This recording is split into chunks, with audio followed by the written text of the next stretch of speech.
Web 4.0. Expanding upon Web 3.0,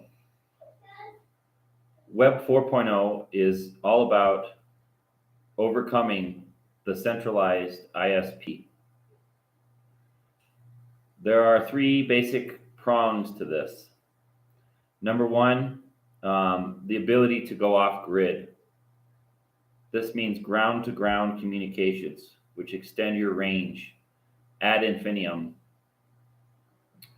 Number two, overcoming the ISP means peer-to-peer or ad hoc communications.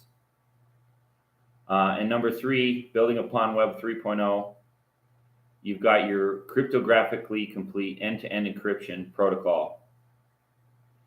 And I should say there's a fourth one, offline native. Offline native is important because it's pretty stupid to not be able to transact without the use of your phone if your phone runs out of battery. So you ought to be able to write a check. So cryptographically complete. What is cryptographically complete? What does that mean? That means that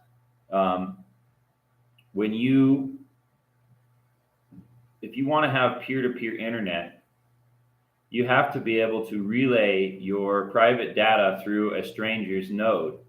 And you have to be able to do so trusting that that stranger is not going to be able to pull your data. This is what permits overcoming the ISP, or centralized, the backbone, essentially. And it makes also the internet much more resilient and censorship resistant.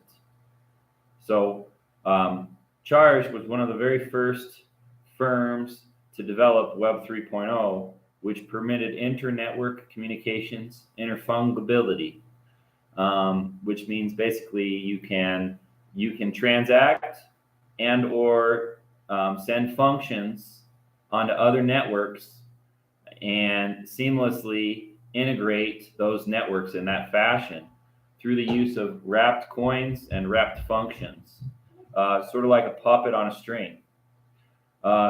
Web 4.0 builds upon this and allows for you to have that interoperability between nodes for purposes of basic internet communications of all forms.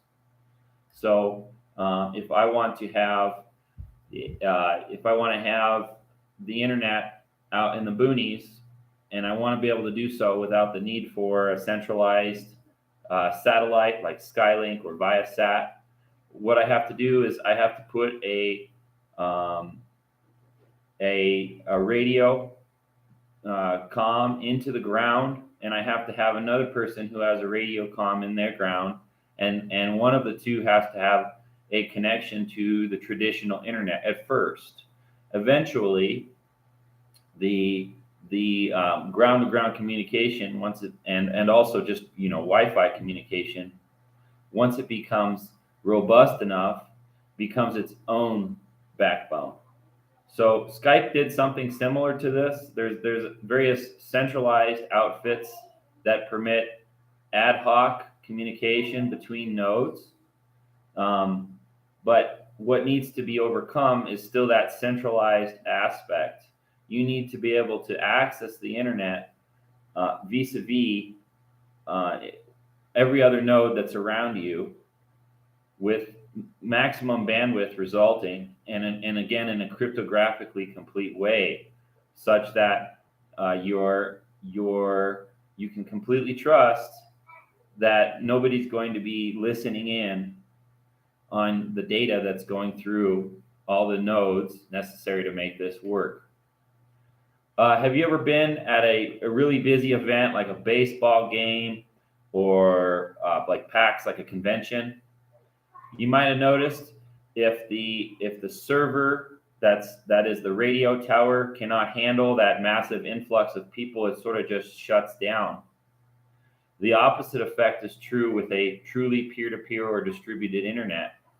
The higher the concentration of cell phones or nodes, as the case may be, which is sort of the same thing by way of this example, the higher you have that concentration, the more resilient the internet is. Everybody's internet gets faster. everybody's internet gets more secure, because you can actually you can fracture your data across multiple nodes instead of relying upon only one node. So this technology, it has its roots in our Web3. It was necessary. It is necessary for us to develop because we want to be able to set up sort of like a lunar lander. All right, you want to be able to establish that that remote location, and you want to be able to communicate with the nearest other location, and you want to be able to set up shop right away with internet, power, also clean water, distributed food, everything. We're thinking about and we're thinking about all the parameters that you might need in order to thrive in the middle of nowhere. And so, of course, naturally, the internet comes into play. Even if there's not the internet, though, bringing back something as simple as a check for crypto, offline native capability, is a must. That way, even if there is no internet, you can still transact. You can still charge your electric vehicle, or as the case may be, whatever other business or remote operation you'd like to set up, such that you can still transact. But the basic idea is you want to try to have internet, you want to try to have power, you want to try to have the ability to transact vis-a-vis that power function. Let's see what else. And I also think it's important to think about things like clean water, which ties into that power, and distributed food, so that you can be fully self-sufficient, have that lunar station or remote station, and everything's already been thought about such that all your utilities are, the roadmap for that, the road work is already laid out, and you can just follow the blueprints. So Charge is thinking hard about the distributed, cryptographically complete platform, such that this can scale much more cost effectively than a satellite array for your internet. Are you paying attention, investors? If I'm able to communicate ground to ground with unlimited range, if I'm able to transact via that same protocol, if I'm able to have phone and internet and power and even clean water and distributed food via those templates and those protocols, what else is there? And why do we need the ISP? Why do we need the backbone? Why do we need the satellite array? We don't need those things. You can simply, for example, I'm not saying this is how it would occur, but you can bury a 10-foot or a 20-foot copper pipe into the ground, and that can be your antenna for communicating with the outside world. And it could also, per Nikola Tesla's original plans for the world, you can also transmit power wirelessly. So the big advantage to ground-to-ground communication is your EMF is reduced, because it's going through the ground. You can essentially dump whatever radiation you want into the ground and not worry about the effects to the physiological harm of the human being. You can dump power, Wi-Fi, etc., long-term power, but really just to start Wi-Fi is all you need. And you can lean upon previous technologies in the meantime, like wireless radio, direct radio communication, to get it going. But the point is, you can bootstrap this thing. Are you paying attention, investors? We've had a lot of problems with getting started as far as the Web 3.0, not because of any limitations of the technology, but because of sabotage. We've had people who are working for us who are essentially sold out to a higher bidder, and that's good to me, because that gets rid of the weeds. That's how you separate the chaff from the wheat. And so it's good to me, and it also tells me something. It tells me we've got enemies in high up places who don't want to see this technology. Are you paying attention, investors? This technology, whether we do it or somebody else do it, this technology is going to come out. It's going to become mainstream because it's the right way to do it. And because we're seeing this sabotage, we are understanding that we are on the correct path, that we are over the target. Are you paying attention, investors? Is there anything else I'm missing for this?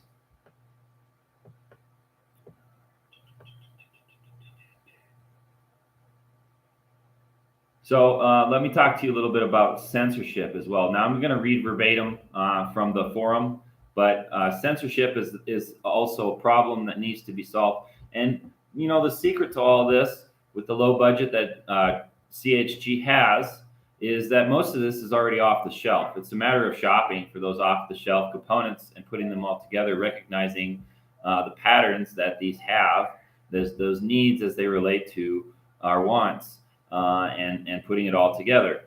So I'm going to read this to you as it relates to censorship now, and it'll tie back into what I talked about in the beginning of this live stream.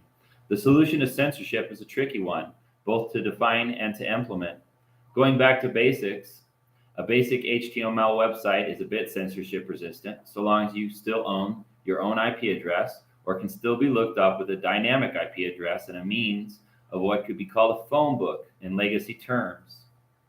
A URL points to your IP address, but can be shut down by your registrar, resulting the censorship-resistant URL is sort of a name problem. If I am hosting upon an IP address or even peer-to-peer protocol, my 111.222.333.444 or changing dynamic IP address domain isn't going to be easy to remember without a phone book. Unstoppable domains are supposed to solve the name scheme problem. This might only be the labeling fallacy. I honestly don't know. I'm going to talk one moment about off of the text I'm reading. When we saw the invasion of Ukraine, Ethereum, for example, which everybody thought was this distributed platform, which is helping to pioneer those unstoppable domains, they started acting a little fishy as it relates. So I'm thinking unstoppable domains are a placeholder for people to think that that problem has been solved. I'm thinking that it probably is a bit more complicated than that, but not so much. And I'll tell you why as I read. Worth looking into, though. Look into IPFS and also torrents, yes, Kazaa, for some ideas. The dark web, or Onion Tor, people have much of this figured out, but your average bear doesn't yet have access to this. And that's just simply a function of the real big problem to putting all this together is just making it simple for people to understand and use. The analogy that I've often struck is when the Web 3.0 and Web 4.0 finally goes mainstream, you won't realize it happened because it will have essentially assumed the appearance of Web 2.0 or what everybody's used to, the opening up of their browser or their phone, or also what I mentioned, the offline native capability, writing a check. It'll all just feel like it was before as best as possible in order to simplify or even enhance the simplified user experience that we've all grown accustomed to on the World Wide Web. Okay, so this leaves the broadcasting problem and the problem of getting drowned in the noise. Currently, if you wish to broadcast outside of your own domain, you must be the highest bidder. If people know who you are and know how to find you, they will beat a path to your door. But growth will be slower without a catchy URL, money, and or a leg up from a pre-existing network. And folks, CHG has experienced this firsthand. I don't know if you know this, but we have been financially censored just about the entire time. We had PayPal freeze our funds for about 6 months, Stripe. We've had problems with Google censorship, et cetera, et cetera. And that's the broadcasting problem. If you're not in the club, if you don't have a large amount of funds, you can't get the word out, even if you've got the best message. And that's wrong, and that's a technological hurdle which needs to be addressed and is already probably available off the shelf. It just needs to be assembled along with the preceding. So back to the reading. Getting lost in the noise is the other problem I had mentioned, which is as yet unsolved. If you've got the sauce, you will be cloned and diluted. I do not have the answer to this just yet. I think it's a problem which still needs to be solved. If it were solved, I would be able to find that guy who solved it. Feel me? And finally, the underlying problem of the internet itself is needing revision. And this is going to go back to what I had said, but that's okay. Ad hoc ground-to-ground communications are the answer, where every node is a conduit as enabled by preceding crypto technology. Skype attempted a corporate read, not really distributed, version of this. Essentially, you have to put your own data on somebody else's node in an encrypted way. Well, many people's nodes. But it is a bit of a cat and mouse problem between the hackers and the encryptors. New encryption protocols probably will always need to be implemented as hacking gets more powerful. The solution to the cat and mouse problem is simple. Let the user decide the encryption scheme. Let the user decide if they want to change their encryption scheme on the fly at any time. A native cryptographically complete encrypted end-to-end is Web 4.0. Web 4.0 will have no ISP middleman. Web 4.0 is everyone has their own ISP. Everyone is the ISP of others.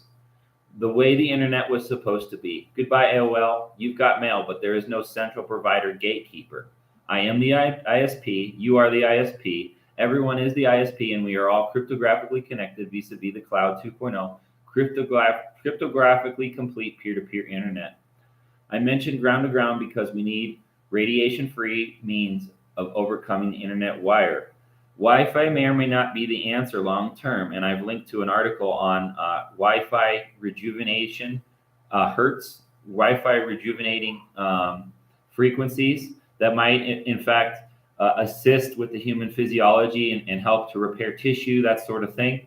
A very interesting article you might check out. It is very much possible that Wi-Fi is fine for EMFs that are helpful as distinct from harmful. If you think that EMF is not harmful to your physiology and you use the analogy that radiation is all around us in nature, boy, you're just ignorant. The EMF is very harmful. It can be anyway, but I also think that there are frequencies such as 432 hertz that are as distinct from 440 hertz or those resonance frequencies. I think it's an A. It makes an A, the note A, music note A. It can be helpful to your health. It's just a matter of selecting the proper resonance frequency with respect to nature and your own physiology, the human physiology. And I went on to say, because the family jewels must be protected. Unless, of course, the Wi-Fi signal is rejuvenating, just talked about that, which in my humble opinion means being in resonance with the Earth's natural frequency or the human anatomy, human physiology, as the case may be. But again, read that article. Pumping the signal through the ground, it matters not how clean the EMF radiation is, but the point is, no wire or ISP to overcome. And finally, a native offline protocol is part and parcel to all of this. Relying upon your phone, having battery to be able to make a transaction is stupid. Pushing or private key, as distinct from pulling, which is the traditional credit card, to transact your private financial information is not stupid. And what that means is, when I give you my credit card, when I give that waiter or waitress the credit card at the restaurant, they have access to the most sensitive financial information, which is that credit card number or the magnetic. It's easy to swipe your magnetic information or even your chip information. But it's the whole premise of crypto in this regard is you are pushing your public key. You're pushing something that's not private, as distinct from credit card, which you're basically pushing your private key. It's very foolish. It's the Pandora's box of fraud, and just about everybody has experienced their own credit card being stolen, their credit card number being stolen in this way because it's so foolish. I think it's by design, to be honest, that fraud had occurred. But all in tandem with all this, a push as distinct from pull type of transaction whereby the private information is always secure and the public information is what is transmitted vis-a-vis the ledger, that's the right way to do it. And it goes along with all of this I've been discussing with respect to the cryptographically complete platform in order to progress into the Web 4.0, which is where we belong as humanity, getting away from that centralized banking aspect of things, centralized internet, centralized power, all of that. Offline native transactions is part and parcel to Web 4.0. CHG or charge is all the utilities in all the people's hands. Internet, power, clean water, heat, the public square, and yes, also food. All of these things relate. It's a lot of moving parts. I need your help, but investors, are you paying attention? This is the future. There are players that are big enough to try and stop us, who are not interested in finding out what will happen if we complete our mission. Imagine what would happen if there was as much interest from investors as there are from our proponents, people who are trying to get rid of us, people who are trying to slow us down. And I've got a really good article as it relates to the disruptive nature of what we're doing. It's lawful disruptive, and the nature of what we're doing, and how we are being slowed down and stopped and every way possible, even sabotaged, and why that should really get your attention as somebody who is interested in holding a little bit of CHG, because this has the power to free humanity. I thank you for your time. I hope you will join me from here forward in this adventure that we've been on now since 2016. Today's date is the 5th of December, 2022. And yes, we are still in this fight, but without your help, this fight's going to take a lot longer. And with your help, it's going to be easy, because we have the tools, we have the gusto. I think we even have the people still yet, even after the chaff was separated from the wheat. I think we even have the people who can get this done and free humanity. God bless. Have a wonderful day. I'll see you next time.